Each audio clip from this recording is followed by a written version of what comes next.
Welcome to But Still She Thrives. It is almost Christmas. For those of you who celebrate, we have been kind of touching on the holiday season, and today we are going to talk about 5 ways to enjoy the holidays after disconnecting from a family member or loved one. So stay tuned. We will dive in. All right. So, first and foremost, I know it is very difficult to disconnect from someone in general, especially a narcissist. They know how to make it all worse somehow. And especially at holiday season, it can be really tough, especially if this is your first holiday/Christmas without them. So, we're going to talk about 5 ways that can help you get through it a little easier. I'm not going to say it's going to be so easy if you do these things, but it can lighten the load a little bit. Number one, this was very important for me. Surrounding yourself with as many people as you can who love you, uplift you, and support your decision. Often, when we disconnect from narcissists, they usually have people, we may have people in common that can guilt trip us, make us out to be the bad guy because the narcissist may have smeared our name or done whatever they do, right? To alter people's opinions of us. They will lie, they will do whatever they need to do so they look like the good guy, right? So the trick here is to try to use those blinders with the haters. So this is kind of going in hand with surrounding yourself with the people that are actually there for you and supportive of you. It's also keeping the people that are not away from you. That should be always, but especially at holiday time. Whatever you can do. If you have to block people on social media, block them. I've blocked a lot of people. And at first it was kind of tough. It felt weird. It felt like, oh, great. Now I look like even more of an a-hole. But I knew I had to do that for my own peace. And we are here to protect our peace, first and foremost for ourselves, for our immediate family, or, if you have children, that was a big thing for me. I want my daughter to have peace. And if something is going to mess with my peace, it's kind of a domino effect where it can affect the people around you. So smash that guilt, Queen. Squish it and mush it. All right, so building that support system going into the holiday. And if I know some of you do have to be at actual dinners, Christmas exchanges, whatever, with someone you may not be talking to or you are trying to have limited conversations, also go to, I forget what number it is. Episode, it's on the Gray Rock Method. I'll try to remember to link it in the show notes, but the Gray Rock Method, you can search my name and Gray Rock Method, the name of the podcast and Gray Rock Method, it'll come up. But it helps you if you don't know how to navigate a narcissist, if you have to have contact with them, the Gray Rock Method is the best way to go. So let's say you're in this situation at a dinner, at a Christmas exchange, that will help you know how to navigate it. So that's another thing to just throw in there. I know some people you feel like you are stuck and you have to. And if you are in that situation, that can really help you deal with it. But keep just quick tips on that. Keep your time limited. Keep your emotions out of it. Very short answers, if at all. If there has to be a conversation, yes or no. And make sure that you always have your own way to get in and out of somewhere because you have permission to remove yourself from any situation at any time. Get up, get out, say deuces. Okay. Number 2, creating new traditions. So sometimes when we've either been in a romantic relationship with somebody or it's someone who is our child, our parent, our sibling, we aren't just grieving the loss of a person, even though we're doing it for our benefit. It's still a loss. It's still something we have to grieve and go through the process of grieving. On top of that, we grieve holidays. We grieve traditions that we did that there are some obviously bad memories with these people, but then there may be some good memories. There may be some holiday traditions that you did and loved. So creating new traditions, that could be with yourself. That can be fun. Hey, Miracle on 34th Street in my pajamas with some popcorn. Yes. Um, or, or also creating traditions with other loved ones, like those people in your support system that we talked about. And if you don't have a support system, I'm telling you, the online world is amazing. There are support groups for all the things. So you can go and search for people online if you don't have a group of friends or support near you right now. All right, so creating those new traditions with those new people. And if you meet an online friend, you guys could even do, what do they call it? There's some app where you can like watch movies together, like from different parts of the world. I think it's so cool. And you can like chat and whatever through it. I just think that's neat. So there's an idea. You could make that kind of a holiday tradition. All right. Number 3, I'm all about that self-care life.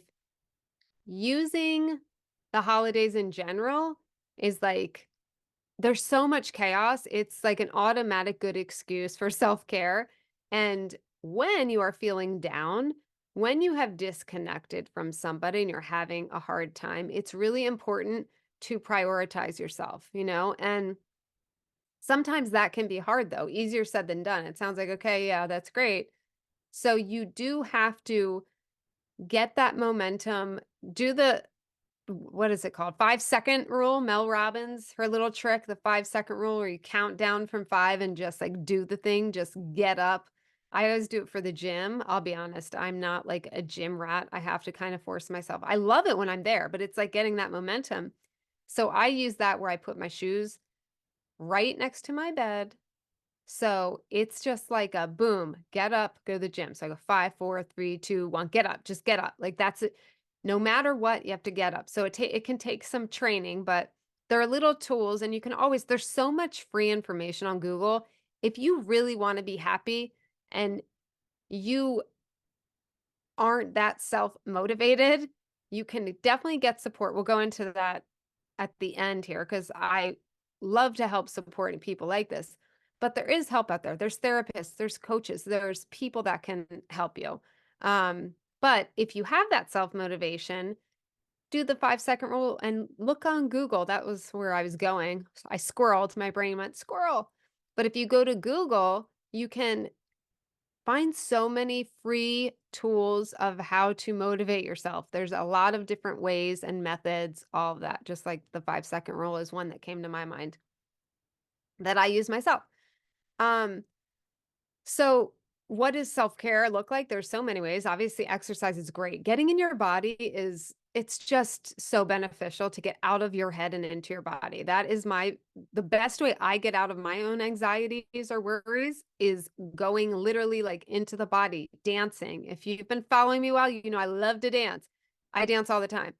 But reading, taking long walks, practicing any hobby, painting, whatever. Take up a new dang hobby or do a spa day. If you are disconnected, let's say you are feeling lonely, do something nice where you can sit, read with a book, cup of coffee, and then go take a little half day at the spa. You deserve it. You're a queen. So taking care of yourself during this time period, and especially if you have gone through narcissistic abuse or you have disconnected from someone and you're just struggling, this is a really great way to obviously take care of yourself. It's self-explanatory, self-care. But I understand sometimes it's hard to get that little nudge in your butt. So getting support is very important, as well as looking up ways to help motivate yourself. You got to help yourself to help yourself. Number 4, I put a number 1 up. If you're watching me on video, you see I don't know my numbers today. Number 4 is practicing gratitude. My best friend, well, I don't know why I have a weird accent now. My best friend says this is her. She uses gratitude as a weapon. And I get it. It's like when something hard comes at you, if you can muster up, and sometimes we feel like we can't, but there's always something to be grateful for. There is. That's just a fact. It's just, are we allowing ourselves to see it, to marinate in it? If you're having a really shit day or a shit time, it might be hard, but there is something. If you can just grab one thing It can lift you a little bit. One thing you are grateful for. And then challenge yourself to write down. I'm big on pen and paper, y'all, writing down gratitudes rather than just saying them. I feel in my experience it's more beneficial.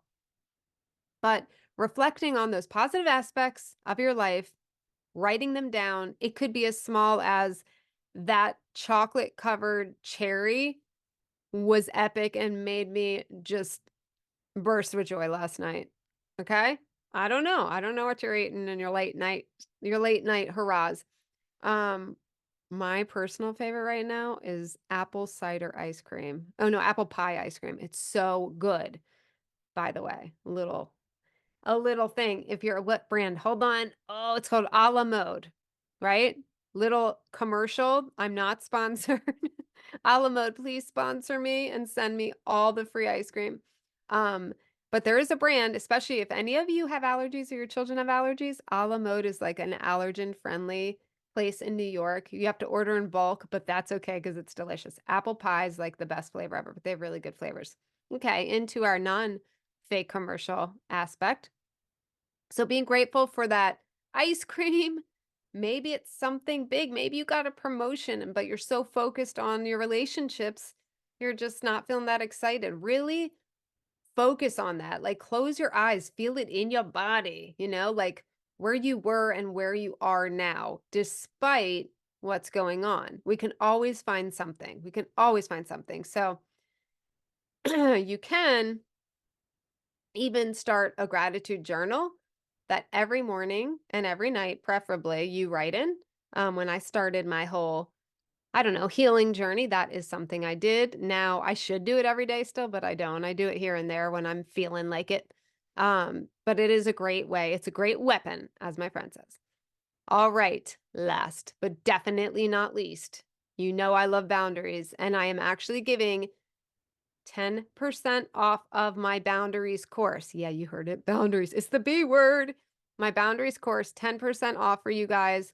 So I will put a link in the podcast notes for the boundary. I'm trying to think if I can do a coupon code. Doing a new system for my courses, and I just decided to do this today. So I don't have it set up. But I will figure it out and put a link to it there in the information. But my boundaries course is awesome. And this is so important to establish what your boundaries are. And really like a quick zip. Some people are like, I don't even know what my boundaries are, how to set boundaries.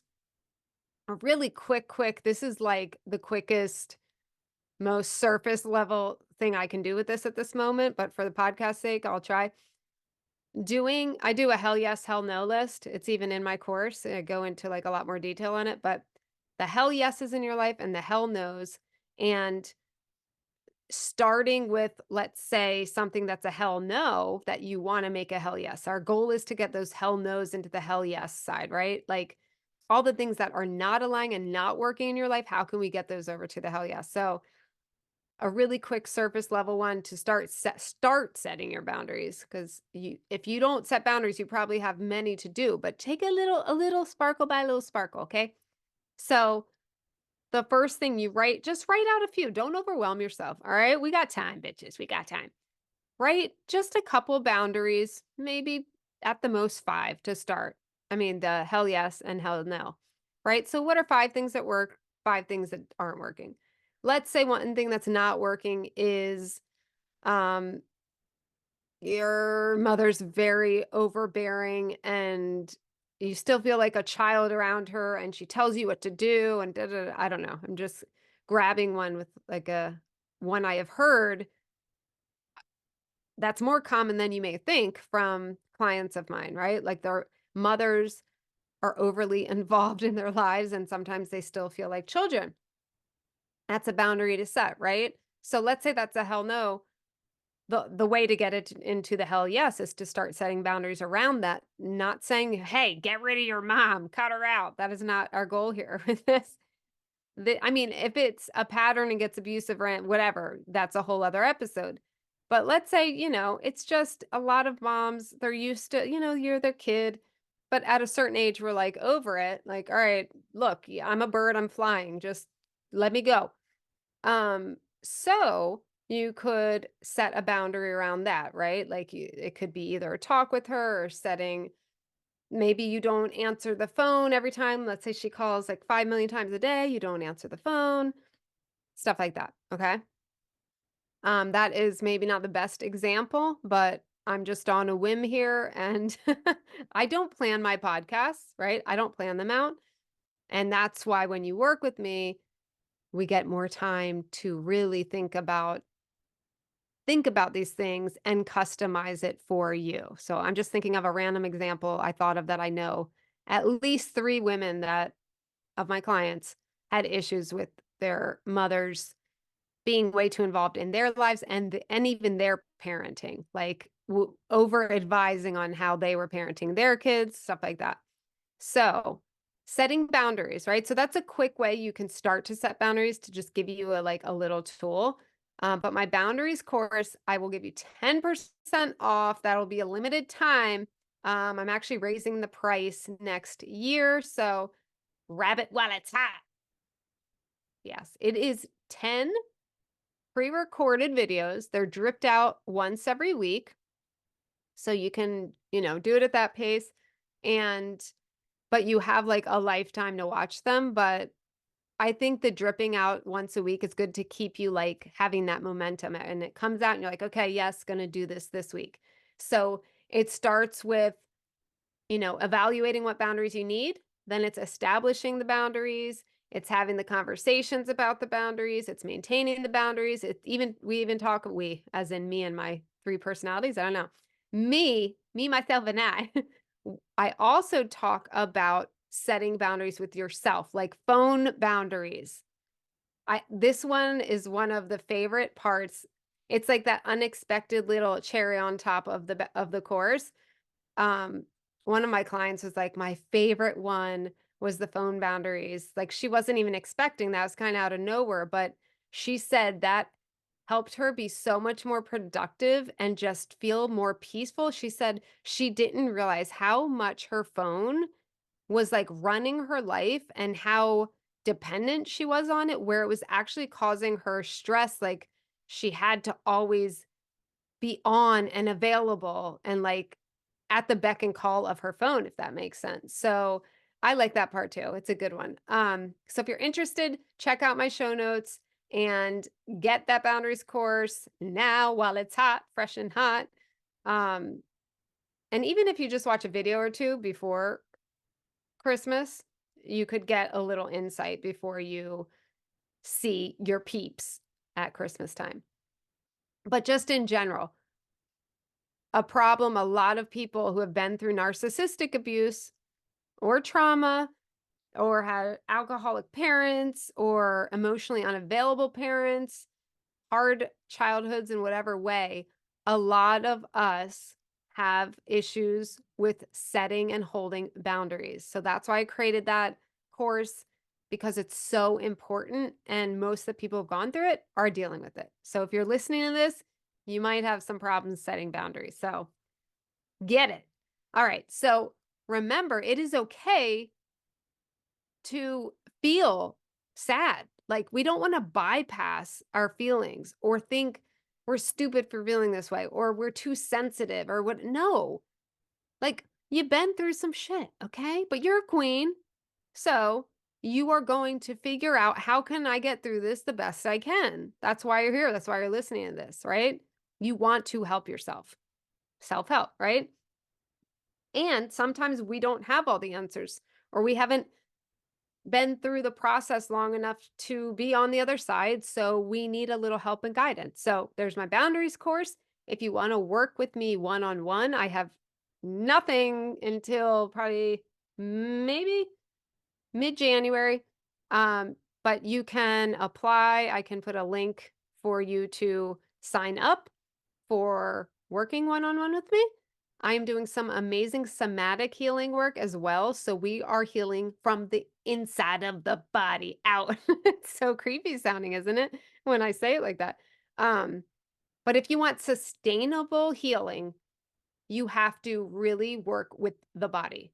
Mindset's great. I do a lot of mindset work, and now I'm bringing in all this body work and I'm seeing the results. So if you want to work with me in either way, either through the course that is pre-recorded, I am not involved live in that, or one-on-one, check out my links in the lovely little description box and have peace.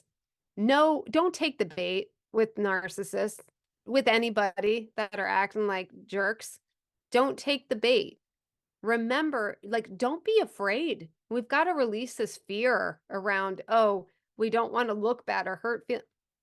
Someone's treating you bad. It's not okay. You have permission to stand up for yourself or to walk away, all of the above. Be like, Christy Jade sent me.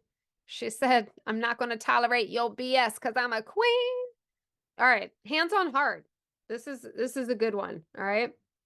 We are going to end with an affirmation or two or three.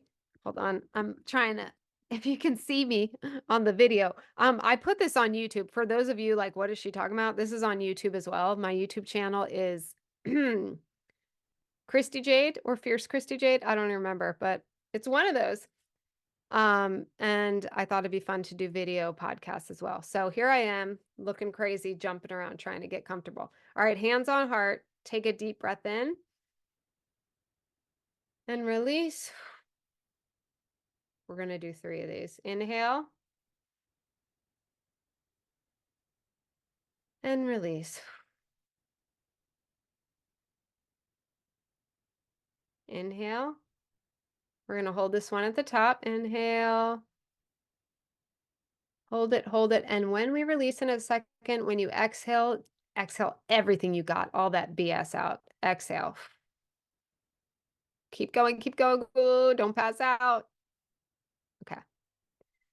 All right, so we're a little looser. Okay. I am stronger than my fear. Repeat after me. I am stronger than my fear. I give myself permission to walk away.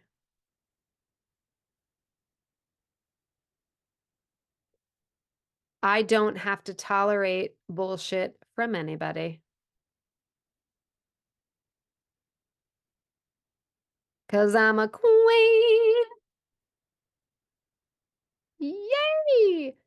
All right. I know this can be a hard time, but I got your back. I love you. I'm here. I get you. I see you. I'm holding you. I'm giving you a big bear hug. And happy holidays, as happy as they can be if you're going through a hard time. Have a little moment, a little squeezy hug, and don't forget your smooches and your deuces. And I will see you in the next episode of But Still She Thrives.